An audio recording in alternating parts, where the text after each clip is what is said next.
Assalamualaikum warahmatullahi wabarakatuh. Saya Wahdini, kelas AKS 2D, Prodi Akuntansi Syariah, Fakultas Ekonomi dan Bisnis Islam. Sebelumnya saya ucapkan terima kasih kepada dosen kita terhormat, yaitu Ibu Nurul Rahmawati MHI, yang telah memberikan kesempatan kepada saya untuk menyampaikan materi yang berjudul Konsep Istishaf Uruf Syar'u Man Qoblana Mazhab Sahabi, dan saya ucapkan terima kasih kepada teman-teman. A. Istishaf. Pengertian istishaf. Istishaf merupakan pengungkapan penetapan atau pengukuhan pemberlakuan hukum atas apa yang pernah terjadi pada masa lampau untuk tetap diberlakukan pada masa sekarang ataupun pada masa yang akan datang selama tidak ada dikemukakan adanya dalil yang dapat mengubahnya. Kehujjahan istishab.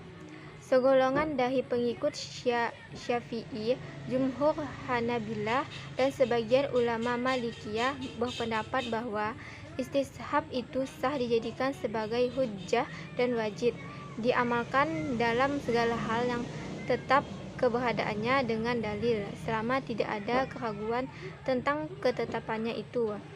Pendapat mereka ini dilandaskan pada argumen bahwa untuk menetapkan hukum pada masa yang pertama membutuhkan adanya dalil, demikian pula halnya pada masa kedua.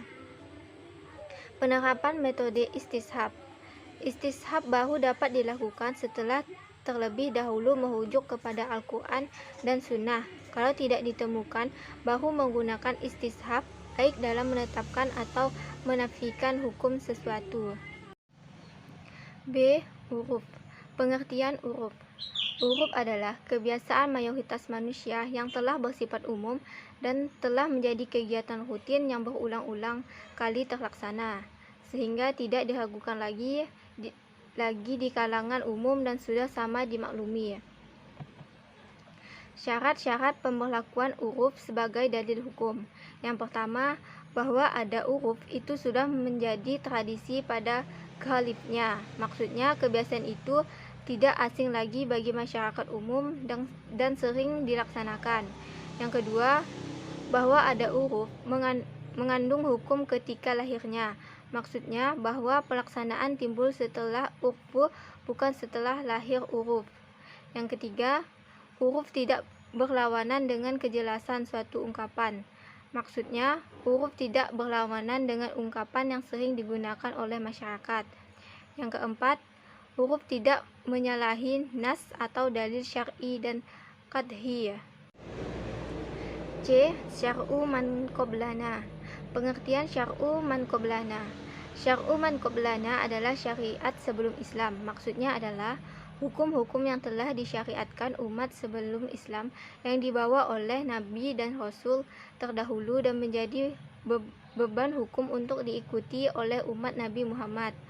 Dengan demikian, syar'u man qoblana merupakan hukum-hukum yang berlaku untuk umat sebelum Nabi Muhammad diutus menjadi Rasul sejauh yang dapat dibaca dalam Al-Quran dan Al-Hadis banyak berbicara tentang syariat terdahulu.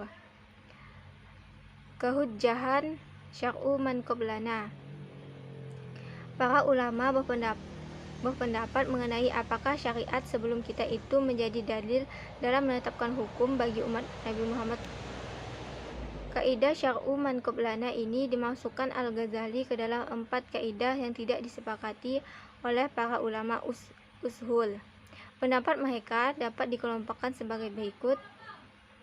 Yang pertama, jumhur ulama Hanafiyah dan Hanabilah dan sebagian Syafi'iyah dan Malikiyah serta ulama kalam Asy'ariyah dan Mu'tazilah berpendapat bahwa hukum syara sebelum kita dalam bentuk ketiga tersebut di atas tidak berlaku untuk kita, umat Nabi Muhammad, selama tidak dijelaskan pemberlakuannya untuk Nabi Muhammad. Alasannya adalah bahwa syariat sebelum kita itu berlaku secara umum. Lain halnya syariat yang dibawa Nabi Muhammad sebagai Rasul takhir yang berlaku secara umum dan menas syariat sebelumnya. D. Mazhab Sahabi. Pengertian mazhab Sahabi.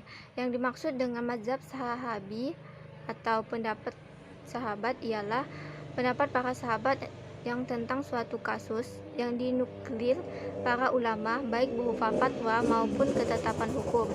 Sedangkan ayat atau hadis tidak menjelaskan hukum terhadap kasus yang dihadapi sahabat tersebut. Kehujjahan mazhab Sahabi. Para ulama usul fikih sepakat menyatakan bahwa pendapat sahabat yang dikemukakan berdasarkan hasil ijtihad tidak dapat dijadikan hujjah dalam menetapkan hukum syara, baik pendapat itu berupa fatwa maupun ketetapan hukum. Sebaliknya, mereka sepakat bahwa pendapat para sahabat yang terkait dengan permasalahan yang tidak dapat dinalar logika atau ijtihad dapat diterima sebagai hujjah. Kemudian para ulama usul fikih juga sepakat bahwa ijma' sahabat jelas atau ijma' sahabat yang tidak diketahui ada yang mengingkarinya dapat dijadikan hujjah. Seperti kakek berhak menerima pembagian warisan seperenam harta yang ditinggalkan si mayat atau pewaris. Kedudukan mazhab Sahabi sebagai sumber hukum. Menurut pendapat para sahabat dibagi menjadi 3, yaitu yang pertama, mazhab Sahabi yang berdasarkan sunnah Rasul. Yang kedua, mazhab Sahabi yang berdasarkan ijtihad dan sunnah mereka sepakati, dapat dijadikan hujjah dan wajib ditaati. Yang ketiga, mazhab Sahabi yang tidak mereka sepakati atau tidak bisa dijadikan hujjah dan tidak wajib ditaati. Sekian presentasi yang dapat saya sampaikan, kurang lebihnya saya mohon maaf. Wassalamualaikum warahmatullahi wabarakatuh.